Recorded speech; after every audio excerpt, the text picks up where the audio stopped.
നമസ്കാരം. ഏതും ഫ്ലിക്കിന്റെ ഏറ്റവും പുതിയ വീഡിയോയിലേക്ക് മാന്യ പ്രേക്ഷകർക്ക് സ്വാഗതം. ഇന്ന് നമ്മൾ കുറച്ച് മൂവി അപ്ഡേറ്റ്സ് ആണ് പറയാൻ പോകുന്നത്.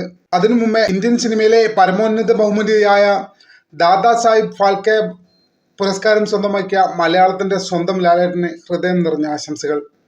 നിങ്ങൾ ഇതിന് അർഹനാണ്. നിങ്ങളെപ്പോലെ തന്നെ അർഹരായ നിരവധി പേർ മലയാള സിനിമയിലുണ്ട്. അവർക്കൊക്കെ വരും കാലങ്ങളിൽ ഈ പുരസ്കാരം ലഭിക്കുമെന്ന് നമ്മൾ പ്രതീക്ഷിക്കുന്നു.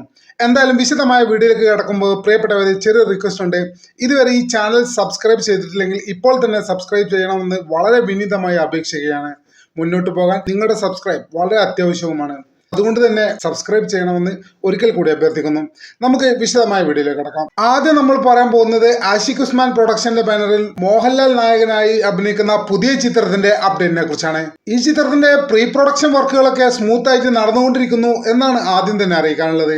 മ്യൂസിക്, ലൊക്കേഷൻ ഹണ്ടിങ്, ഇത്തരം കാര്യങ്ങളൊക്കെ ഏതാണ്ട് പൂർത്തിയായി എന്നാണ് അറിയാൻ സാധിച്ചത്. ദൃശ്യം 3 എന്ന ചിത്രത്തിന്റെ ശേഷം ഷൂട്ട് ചെയ്യാനാണ് നിലവിൽ പ്ലാൻ ചെയ്തതെങ്കിലും ഇതിൽ കൃത്യമായ ഡേറ്റോ മറ്റു കാര്യങ്ങളോ ഇതുവരെ അണിയറ പ്രവർത്തകർ പുറത്തുവിട്ടിട്ടില്ല. തിയേറ്ററുകളിൽ 25 ദിവസം റണ്ണിംഗ് പൂർത്തിയാക്കിയ ലോക ചാപ്റ്റർ 1 ചന്ദ്ര എന്ന ചിത്രം 25-ാം ദിവസമായ സെപ്റ്റംബർ 21 ഞായറാഴ്ച ഈ ചിത്രം 3 കോടി കളക്ഷൻ കേരള ബോക്സ് ഓഫീസിൽ നിന്ന് മാത്രം നേടുമെന്നാണ് ട്രേഡ് അനലിസ്റ്റുകൾ പറയുന്നത്. നിലവിലെ ടിക്കറ്റ് വിൽപ്പനയുടെ റേഞ്ച് അനുസരിച്ച് ഇത്തരം പ്രഡിക്ഷനുകൾ വരുന്നത്. ഏതായാലും ചിത്രം ഇറങ്ങി 25 ദിവസങ്ങൾ പൂർത്തിയാക്കിയിട്ടും പുതിയ പല റിലീസുകൾ വന്നിട്ടും ലോക തന്നെയാണ് ഇപ്പോഴും മുന്നിട്ട് നിൽക്കുന്നത് എന്നത് ചെറിയ കാര്യമല്ല.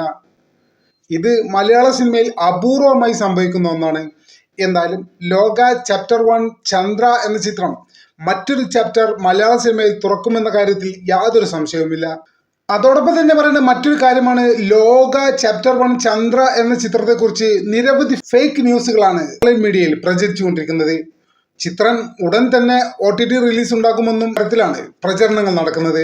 നിലവിൽ OTT റിലീസുകൾ ഒന്നും തന്നെ പ്ലാൻ ചെയ്തിട്ടില്ല എന്നും ഏതായാലും ഇപ്പോൾ കേൾക്കുന്ന റിലീസ് ഡേറ്റ് OTT റിലീസ് ഡേറ്റുകൾ എല്ലാം വ്യാജമാണെന്നും ഏതായാലും അടുത്ത കാലത്തൊന്നും OTT റിലീസ് പ്ലാൻ ചെയ്തിട്ടില്ല എന്നും OTT റിലീസ് അണിയറ പ്രവർത്തകർ ഒഫീഷ്യലായി പ്രഖ്യാപിച്ചാൽ മാത്രം ദയവായി വിശ്വസിക്കണമെന്നും പ്രൊഡ്യൂസർ കൂടിയായ ദുൽഖർ സൽമാൻ അദ്ദേഹത്തിന്റെ സോഷ്യൽ മീഡിയ വഴിയാണ് അഭ്യർത്ഥിച്ചിരിക്കുകയാണ്.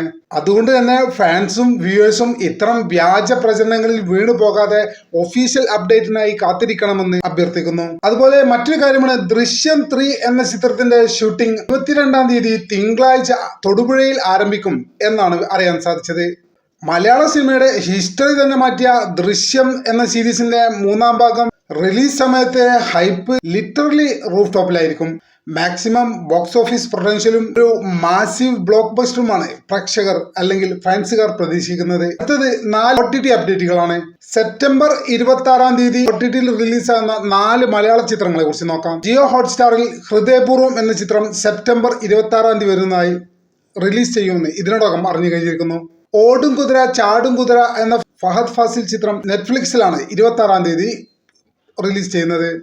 കേരള ബോക്സ് ഓഫീസിൽ ഒരു അപ്രതീക്ഷിത ഹിറ്റായ സുമതി വളവ് എന്ന ചിത്രം ZEE5-ലും സർക്കിട്ട് എന്ന ഫീൽ ഗുഡ് ആസിഫ് അലി ചിത്രം മനോരമ മാക്സിലുമാണ് 26-ാം തീയതി സെപ്റ്റംബർ 2025 റിലീസ് ചെയ്യാൻ പോകുന്നത്. അതായത് ബിഗ് സ്ക്രീനിൽ മാത്രമല്ല OTTയിലും കണ്ടന്റ് വൈസ് ഹെവി വീക്കെൻഡാണ് വരാൻ പോകുന്നത്. ചെറിയൊരു ഇടവേളയ്ക്ക് ശേഷം മലയാള സിനിമ ഇൻഡസ്ട്രിക്ക് തിരിച്ചു തന്ന മലയാളത്തിന്റെ സ്വന്തം മെഗാസ്റ്റാറിന്റെ 2 പുതിയ പ്രൊജക്ടുകളെ കുറിച്ചാണ് ഇനി നമ്മൾ നോക്കാൻ പോകുന്നത്. ഈ 2 ചിത്രങ്ങളും നിർമ്മിക്കുന്നത് മമ്മൂട്ടിയുടെ സ്വന്തം പ്രൊഡക്ഷൻ കമ്പനിയായ മമ്മൂട്ടി കമ്പനിയാണ്. ഒന്നാമത്തെ ചിത്രം സംവിധാനം ചെയ്തത് മലയാളത്തിന്റെ ഹിറ്റ് മേക്കർ കൂടിയായ ഖാലിദ് റഹ്മാനാണ്. രണ്ടാമത്തെ ചിത്രം സംവിധാനം ചെയ്തത് മറ്റൊരു ഹിറ്റ് മേക്കറായ ടിനു പാപ്പച്ചനുമാണ്. ഇതോടെ പാട്രിയോട്ട് എന്ന മൾട്ടിസ്റ്റാർ ചിത്രത്തിന് ശേഷം മമ്മൂട്ടിയുടെ ഫിലിം ലൈനപ്പുകൾ പൂർത്തിയായിരിക്കുകയാണ്. അതായത് Nitish Sahadevan project, Tinu Pappachan project, Khalid Rahman project. ഇത്തരത്തിലാണ് നിലവിൽ മമ്മൂട്ടിയുടെ ലൈനപ്പുകൾ. ഏതായാലും ഒരു ഫാൻ എന്ന രീതിയിലും മലയാള സിനിമയുടെ പ്രേക്ഷകൻ എന്ന രീതിയിലും വലിയ രീതിയിലുള്ള എക്സൈറ്റ്മെന്റ് ആണ് ഈ ലൈനപ്പുകൾ കേട്ടപ്പോൾ തോന്നിയത്. ഇതിലെ ഏത് അനൗൺസ്മെന്റ് ആണ് നിങ്ങളെ ഏറെ ആകർഷിച്ചത്? എന്തൊക്കെയാണ് നിങ്ങളുടെ പ്രതീക്ഷകൾ? ദയവായി കമന്റ് ചെയ്യൂ. ഒരിക്കൽ കൂടി അഭ്യർത്ഥിക്കുന്നു, നമ്മുടെ ചാനൽ ഇതുവരെ സബ്സ്ക്രൈബ് ചെയ്തിട്ടില്ലെങ്കിൽ ഇപ്പോൾ തന്നെ സബ്സ്ക്രൈബ് ചെയ്ത് പിന്തുണ തരണമെന്ന് വിനീതമായി അഭ്യർത്ഥിക്കുന്നു. മറ്റൊരു വീഡിയോയിൽ ഒട്ടും വൈകാതെ കാണാമെന്ന പ്രതീക്ഷയോടെ തൽക്കാലത്തേക്ക് വിട പറയുന്നു. നന്ദി, നമസ്കാരം.